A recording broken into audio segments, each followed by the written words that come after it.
രാവിലെ ഞാൻ ഒരല്പം വെല്ലം, ശർക്കര, കുറച്ച് വെള്ളമൊഴിച്ച്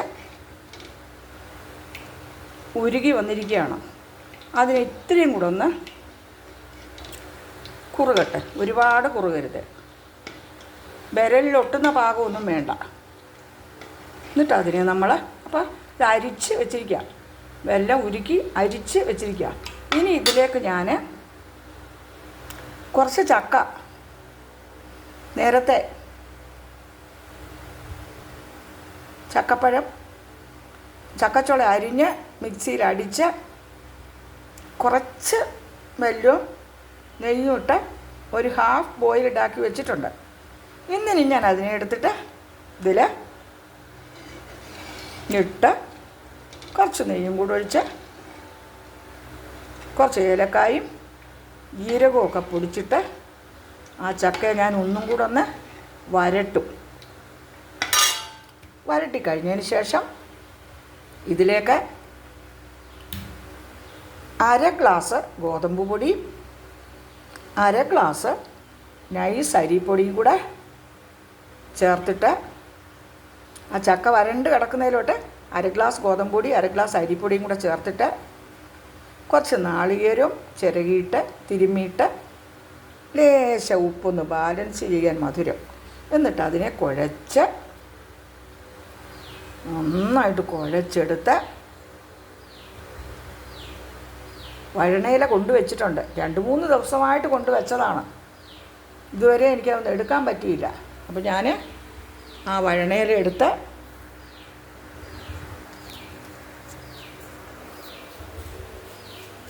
വഴണയിലക്കകത്തിത് വഴണയില കൊണ്ടുവച്ചിനി. വഴണയിലൊക്കെ ദൈവമേ പാടിയോ, ഉണങ്ങി തുടങ്ങിയെന്ന് തോന്നുന്നു. ഫ്രിഡ്ജിലിരുന്നിട്ടും കൂടി ഈ വഴണയില വാടി. വഴണയില കൊണ്ടുവച്ചിട്ട് 3-4 ദിവസമായി. ഇനി ഈ വഴണയില കൂട്ടിയിട്ട് അതിനകത്തോട്ട്, ഈ വഴണയിലക്കകത്തോട്ട് ഈ ചക്കയും എല്ലാം കൂടെ ചക്കയും വെല്ലപ്പാവും കൂടെ കിടന്ന് കുറുകി അരിപ്പൊടി, നാളികേരം, ഏലക്കായും, ജീരകം എല്ലാം കൂടി ഇട്ടിട്ടില്ലേ, അതെല്ലാം കൂടെ ഈ വഴണയില കൂട്ടി അതിനകത്ത് കുമ്പിൾ കുത്തി അതിനകത്ത് വാരി വെച്ച് ഇഡലിത്തട്ടിൻ്റെ ആവി കയറുന്ന കിണ്ണനപ്പൊക്കെ ഉണ്ടാക്കുന്ന ആ തട്ടില്ലേ, അതിനകത്ത് വെച്ച് പുഴുങ്ങിയെടുക്കും. എന്ത് ടേസ്റ്റ് ആയിരിക്കുമെന്നറിയാമോ? എന്താ എല്ലാവരും അപ്പോൾ വഴണയപ്പം കഴിച്ചില്ലേ? ഇനി ഞാൻ ഇതിത്ര ഇപ്പം വരട്ടി ഇതിലോട്ട് ഇനിയിപ്പം അതും കൂടി ഇട്ടിട്ട് വരട്ടി കഴിഞ്ഞിട്ട് ഞാൻ ഉണ്ടാക്കുന്നത് പിന്നീട് നിങ്ങളെ ഞാൻ കാണിക്കും. ഇപ്പം ഞാനതൊന്ന് പറഞ്ഞെന്നേ ഉള്ളൂ കേട്ടോ.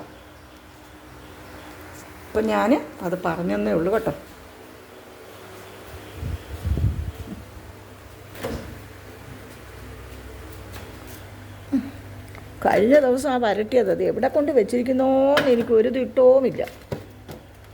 ഓരോ വെച്ചിട്ടുണ്ട്, കാണിക്കാം.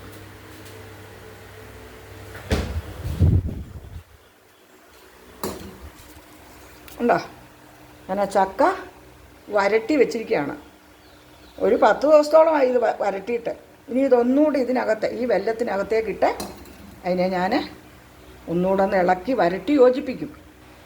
എന്നിട്ട് അതിൽ നിന്ന് കുറച്ചെടുത്ത്, വളരെ കുറച്ചെടുത്ത്, ഞങ്ങൾക്ക് കുറച്ച് മതിയല്ലോ, വളരെ കുറച്ചെടുത്ത് ഈ വഴണയിലക്കകത്ത്, കുമ്പിൾ കൂട്ടിയ വഴണയിലക്കകത്ത് വെച്ച് അപ്പം ഉണ്ടാക്കും. അപ്പോൾ ഇതെങ്ങനെയാണെന്ന് നിങ്ങൾക്ക് മനസ്സിലായല്ലോ. ചക്കച്ചുള മിക്സിയിൽ അടിച്ച് വെല്ലവും നെയ്യും കൂടെ ചേർത്ത് ഹാഫ് ഒന്നുകൂടെ ഒന്ന് കുറുകിയാൽ മതി ഇതിന് കേട്ടോ. വരട്ടി വെച്ചിരിക്കുന്നതാണിത്. ഇനി ഒന്നുകൂടി ഇത് വരട്ടണം. ഇതിപ്പോൾ അന്ന് എനിക്ക് സമയമില്ലാഞ്ഞുകൊണ്ട് ഞാൻ ഒരു 1/4 ഭാഗമേ ഇത് വരണ്ടിട്ടുള്ളൂ. ബാക്കി ഭാഗം ഇനി ഒന്നുകൂടെ ഒന്ന് ഈ വെല്ലത്തിലേക്കിട്ട് ഇതിനെ ഞാൻ അങ്ങനെ ഇളക്കി അങ്ങനെ ഇതിനെ യോജിപ്പിച്ച് എടുക്കും. നിങ്ങളും ഇങ്ങനെയൊക്കെ തന്നെ ആയിരിക്കുമല്ലോ ചെയ്യുന്നതല്ലേ? അപ്പോൾ നമുക്ക് ഇതൊന്നുകൂടെ ഒന്ന് കുറുകട്ടെ. രേണുകേ നീ രാഗരേണു കിനാവിൻ്റെ നീലക്കടമ്പിൻ പരാഗരേണു. രേണുകേ നീ രാഗരേണു കിനാവിൻ്റെ നീലക്കടമ്പിൻ പരാഗരേണു. മഴവില്ലു താഴെ വീണുടയുന്ന മാനത്ത് വിരഹമേഘശ്യാമ ഘനഭംഗികൾ. രേണുകേ നീരാഗ രേണു കിനാവിൻ്റെ നീലക്കടമ്പിൻ പരാഗരേണു. മഴവില്ലു താഴെ വീണുടയുന്ന പാനത്ത് വിരഹമേഘശ്യാമ ഘനഭംഗികൾ. അപ്പോൾ നമുക്കങ്ങനെ ഇത് ആകട്ടെ.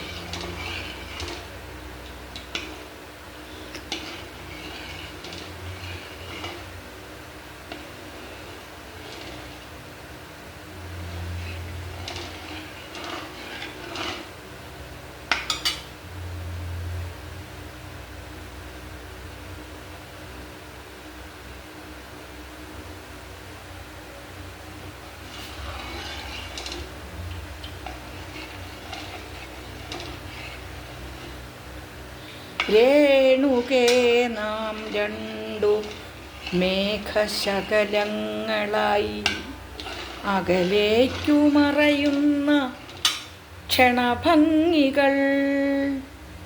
മഴവില്ലു താഴെ വീണ് ഉടയുന്ന മാനത്ത് വിരഹമേഘശ്യാമ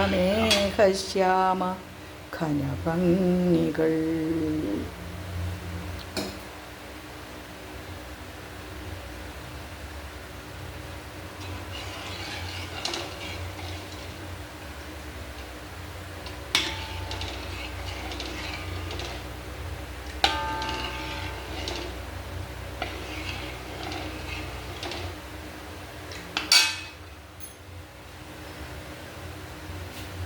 അതിനിടയിൽ കൂടെ ഓരോരോ കാര്യങ്ങളിങ്ങനെ പറയുകയാണ്.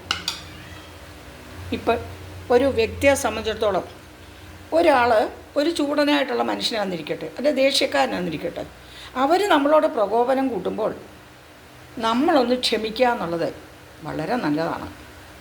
ക്ഷമ ഒരുപാട് പ്രശ്നങ്ങൾക്ക് പരിഹാരമാണ്. ക്ഷമിച്ചില്ലെങ്കിൽ ഒരുപാട് പ്രശ്നങ്ങൾ ജീവിതത്തിൽ ഉണ്ടാകുകയും ചെയ്യും.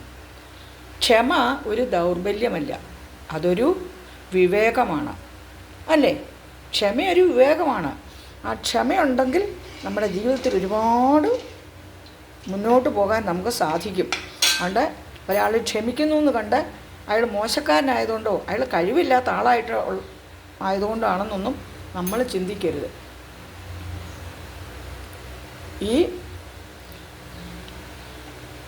ഇത്രയും നമ്മളിവിടെ പൂർത്തീകരിച്ചിരിക്കുകയാണ്.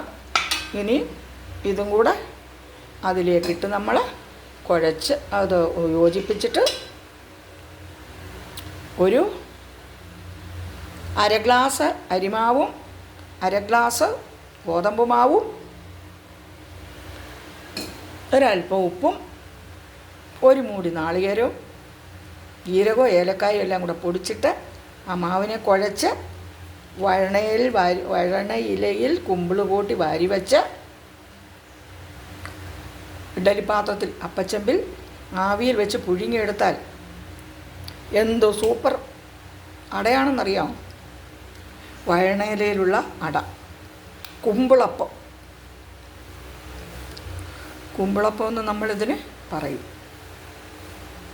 എല്ലാവരും ഇങ്ങനെ തയ്യാറാക്കാൻ ശ്രമിക്കണം. നല്ലൊരു പലഹാരമായത് കേട്ടോ. ഒരു നൊസ്റ്റാൾജിക് ഫീലിംഗ് ഉണർത്തുന്ന ഒരു പലഹാരം. ഞാനിനി ഇതിലോട്ട് ഇതും കൂടി ഇട്ടങ്ങ് ഒന്നുകൂടെ വരട്ടിയിട്ട് ബാക്കി കാര്യങ്ങളൊക്കെ ചെയ്യും. ഇതൊരു കുഞ്ഞു വീഡിയോ രാവിലെ ഇട്ടെന്നേ ഉള്ളൂ. നിങ്ങൾക്കൊക്കെ ഇഷ്ടമായാൽ പറയണം കേട്ടോ. നിങ്ങളൊക്കെ എങ്ങനെയാണ്? ഇതുപോലെ തന്നെ ആയിരിക്കുമല്ലോ കുമ്പിളപ്പം ഉണ്ടാക്കുന്നതല്ലേ. ഞാനിനി ഇത് 4 മണിക്കാണ് ഇതുണ്ടാക്കുന്നത്. അപ്പോൾ 4 മണി കാപ്പിയുടെ കൂടെ ഇത് കഴിക്കാൻ. അപ്പോൾ രാവിലെ ഞാൻ നിങ്ങൾക്ക് 4 മണിക്ക് ഉണ്ടാക്കുന്നതിന് വേണ്ടി ഒരു ആമുഖമായിട്ട് ഇൻട്രഡക്ഷനായിട്ട് പറഞ്ഞു തന്നാണ് കേട്ടോ. ഇതൊന്നും എക്സ്പീരിയൻസ്ഡ് മദേഴ്സിനോ ലേഡീസിനോ ഉള്ളതല്ല.